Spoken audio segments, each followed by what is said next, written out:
সূরা ফাতিহা পরে 3টি লেবু পাতায় ফু দিলে কি হয় এই সম্পর্কে আমরা অনেকেই জানি না। দেখুন এটা যে কত বড় শেফা, আর বিশেষ করে আল্লাহ পাক রব্বুল আলামিনের মহাগ্রন্থ আল কুরআনুল কারীমের সূরাতুল ফাতিহা হচ্ছে একটা শেফা।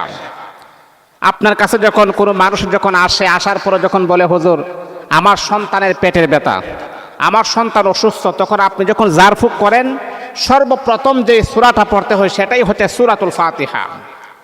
হাদিস শরীফ খুলেন, আমার আপনার নবী যখন জারফুক করতেন যে সূরাটা পড়তেন সেটাই হচ্ছে সূরাতুল ফাতিহা।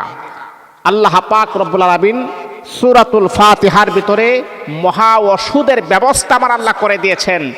যেই সূরাটা এতটাই গুরুত্বপূর্ণ সূরা, আপনি যখন 5 ওয়াক্ত নামাজ পড়েন, নামাজের শুরুতেই প্রত্যেক ইমাম সাহেব, তাম পৃথিবীতে যত মসজিদ আছে সমস্ত মসজিদের ইমাম সাহেবে যে সূরাটা পড়তে হয় সেটাই হচ্ছে সূরাতুল ফাতিহা। এটা একটা আশ্চর্য একটা সূরা, সূরাতুল ফাতিহা খুবই বরকতপূর্ণ একটি সূরা। সম্মানিত হাজিরিন, এই যে 3টি লেবু পাতায় যদি আপনি সূরাতুল ফাতিহা পরে ফু দিয়ে ওই পানিটা যদি আপনি খেতে পারেন, তাহলে আল্লাহ পাক রব্বুল আলামিন আপনার শরীরের ভিতরে যত রকমের অসুস্থকর রোগ আছে আমার আল্লাহ সুস্থ বানাই দেবেন আপনাকে ইনশাআল্লাহ। মনের ভিতরে এক প্রকার প্রশান্তি আসবে। মানুষ যখন অসুস্থ হয়ে যায়, বিতর্গত যখন অসুস্থ হয়ে যায়, তখন দেখবেন তার কাছে কোনো কিছু ভালো লাগে না। অনেক মানুষের আপনার দেখবেন টাকা পয়সা সব কিছু তার আছে, কিন্তু বিতর্গতভাবে সে অসুস্থ, সে রোগাক্রান্ত, সে সুস্থতার নিয়ামত পাচ্ছেন না। এমনকি ডাক্তার দেখানোর পরও ডাক্তারও তার রোগ ধরা পড়তেছে না, ডাক্তারও তার রোগ কি এটাও জানতে পারতেছে না।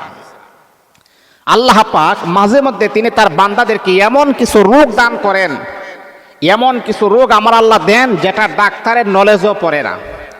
আর এই শেফাটা যদি আপনি কোরআন থেকে নেন, আল্লাহ পাক রব্বুল আলামিন আপনার বিতর্গত যে রোগ কোনো ডাক্তার ধরতে পারে না, সেই রোগ পর্যন্ত আমার আল্লাহ আপনাকে সুস্থতার নিয়ামত দান করে দিবেন।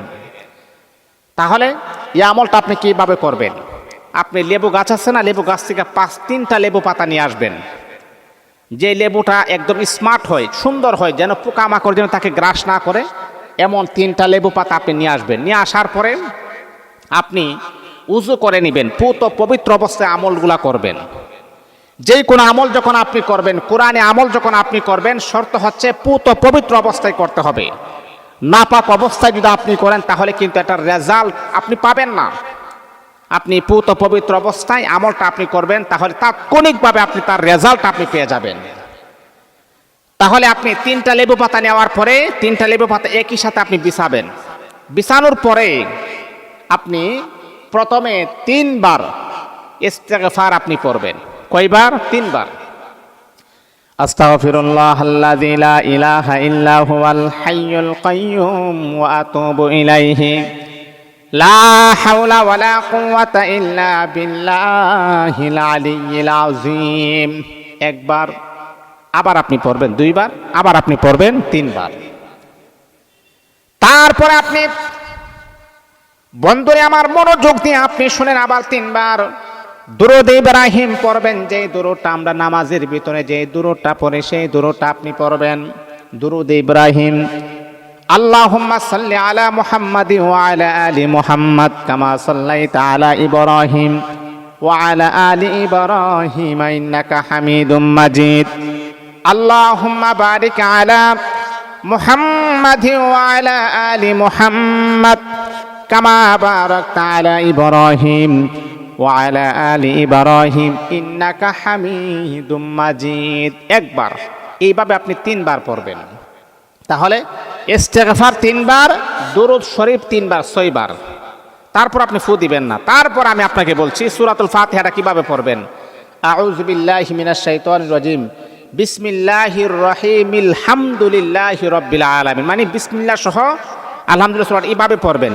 বিসমিল্লাহির রহমানির রহিমিল হামদুলিল্লাহি রাব্বিল আলামিন আর রহমানির রহিম, পুরাটা শেষ করবেন। একবার পরে এই 3টা লেবু পাতায় ফু দিবেন একবার।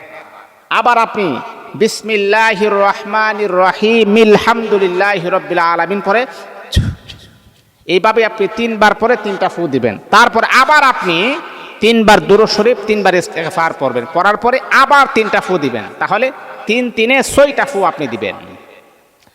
আমার মুসলমান বন্ধুগণ, 6টা ফু যখন হয়ে যাবে, এই লেবু পাতাগুলাকে আপনি 1 গ্লাস অথবা 2 গ্লাস পানিতে আপনি ভিজিয়ে এটাকে গরম করবেন, ফুটিয়ে তুলবেন পানিটাকে। ফুটানোর পরে ওই পানিটাকে আপনি যতটুকু পরিমাণ আপনি খাইতে পারেন, চার মতন অথবা কুসুম গরম পানিও আপনি এটাকে ফুটানোর পরে আপনি একটু ঠান্ডা করে কুসুম গরম পানি যদি আপনি খান, আল্লাহ পাক রব্বুল আলামিন আপনার শরীরের ভিতরগত যত কঠিন রোগ থাকুক না কেন, সূরাতুল ফাতিহার উসিলায় আমার আল্লাহ আপনাকে পরিপূর্ণ সুস্থতার নিয়ামত দান করে দিবেন। আমি আল্লাহর নামের কসম খেয়ে বলছি, এমন অনেক রোগ আক্রান্ত ব্যক্তি আছে, বাংলাদেশের ডাক্তার দেখানোর পরে, ইন্ডিয়ার ডাক্তার দেখানোর পরে, সিঙ্গাপুরের ডাক্তার দেখানোর পরে, মিডল ইস্টের ডাক্তার দেখানোর পরও তার ভিতরগত রোগ কি আছে সেটা ধরতে পারে না। কিন্তু আমার আল্লাহ বলে, বান্দা তোমার ভিতরগত যত সমস্যা আছে আমি কোরআনের কাছে আসো, এই কোরআন তোমাকে বলে দিবে, এই কোরআন তোমাকে জানাই দিবে যে তুমি কি মেডিসিন ইউজ করতে হবে। আপনার ভিতরগত যত সমস্যা থাকুক, যখন আপনি লেবু পাতাগুলা গরম করে ফুটন্ত পানিটা যখন আপনি কুসুম গরম করবেন, যখন আপনি খাবেন, আপনার ভিতরগত যত সমস্যা আছে ইনশাআল্লাহ আমার আল্লাহ সমাধান করে দিবেন। মনের ভিতরে এক প্রকার প্রশান্তি আসবে। মানুষ যখন ভিতরগত সমস্যা যখন থাকে না, দেখবেন তার মনের ভিতরে এক প্রকার প্রশান্তি আসে, ঘুরতেও ভালো লাগে, কথা বলতেও ভালো লাগে, চলাফেরা করতেও ভালো লাগে। আর একটা মানুষ যখন ভিতরগত সমস্যা থাকে, ঘুরতেও ভালো লাগে না, কথা বলতেও ভালো লাগে না, ঘুমাইতেও শান্তি লাগে না, স্ত্রীর সাথে গল্প করতেও ভালো লাগে না। এই জন্যে সুস্থ থাকা একটা বড় নিয়ামত, একটা বড় নিয়ামত। এই নিয়ামতের কদর করতে শিখুন, এই আমলগুলা করুন, ইনশাআল্লাহ আল্লাহ পাক আপনাকে সুস্থতার নিয়ামত দান করে দিবেন। আল্লাহ পাক আমাদের সকলকে স্বাস্থ্য সুস্থ রেখে আল্লাহ পাকের নিয়ামতের কদর করার জন্য তৌফিক দান করুন।